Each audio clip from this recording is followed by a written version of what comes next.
लोकसभा चुनावों के रिजल्ट सामने आ चुके हैं और सबसे इंटरेस्टिंग बात यह है कि सबसे ज्यादा सीटें जीतने वाली बीजेपी से ज्यादा खुश विपक्षी खेमा दिखाई दे रहा है।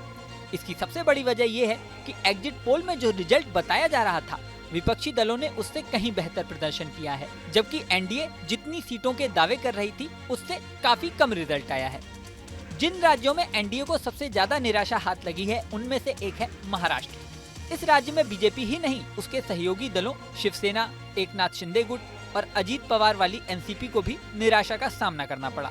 यहाँ बीजेपी को 9 सीटें, शिवसेना एकनाथ शिंदे गुट को 7 सीटें और अजीत पवार वाली एनसीपी को सिर्फ 1 सीट मिली है। इसके अपोजिट कांग्रेस को 13 सीटें, शिवसेना यूबीटी ग्रुप को 9 सीटें और शरद पवार वाली एनसीपी को 8 सीटें मिली हैं।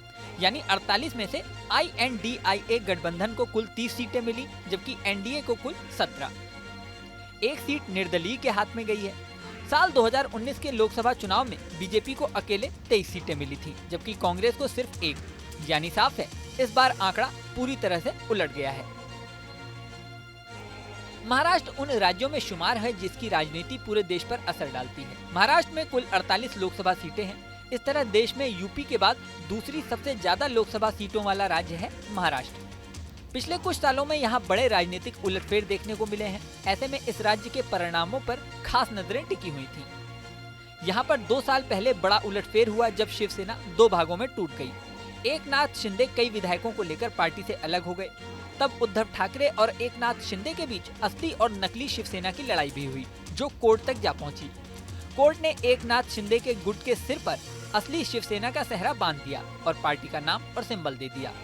उद्धव ठाकरे को शिवसेना यूबीटी नाम मिल गया, लेकिन जनता के बीच वो खुद को असली शिवसेना बताते रहे। इसी तरह पिछले साल अजीत पवार ने चाचा शरद पवार के खिलाफ बगावत कर दी।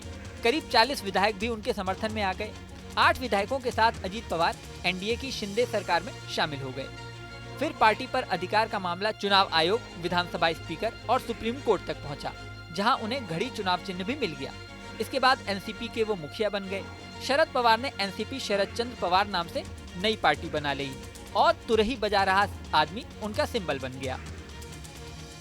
इस बार चुनाव में असली और नकली शिवसेना, असली और नकली एनसीपी का मुद्दा खूब उठा। अब जनता ने एनसीपी शरद चंद्र पवार और शिवसेना यूबीटी को ज्यादा सीटें दी हैं। वहीं खत्म हो रही कांग्रेस को भी पुनर्जीवित कर दिया है। इस रिजल्ट के बाद महाराष्ट्र के विधानसभा चुनावों को लेकर भी सवाल उठ रहा है। महाराष्ट्र में इसी साल विधानसभा चुनाव भी होने हैं। बीजेपी ने एकनाथ शिंदे और अजीत पवार को साथ मिलाकर महाराष्ट्र में सरकार तो बना ली थी, लेकिन अब लोकसभा चुनाव में जो नतीजे आए हैं उसके बाद राजनीतिक विश्लेषक दावा कर रहे हैं कि ये विधानसभा चुनाव के लिए भी बड़े संकेत हैं और एनडीए गठबंधन को बड़ा नुकसान उठाना पड़ सकता है। महाराष्ट्र विधानसभा में 288 सीटें हैं। पिछले चुनावों में बीजेपी सबसे बड़ी पार्टी बनी थी, लेकिन बहुमत से दूर रह गई थी। अब इस बार क्या होता है? लोकसभा चुनावों की बढ़त क्या INDIA गठबंधन विधानसभा में बनाए रख पाता है या बीजेपी फिर कुछ उलटफेर करती है? ये देखने वाली बात होगी। इस वीडियो में फिलहाल इतना ही। बने रहिए न्यूज नेशन के डिजिटल प्लेटफॉर्म पर।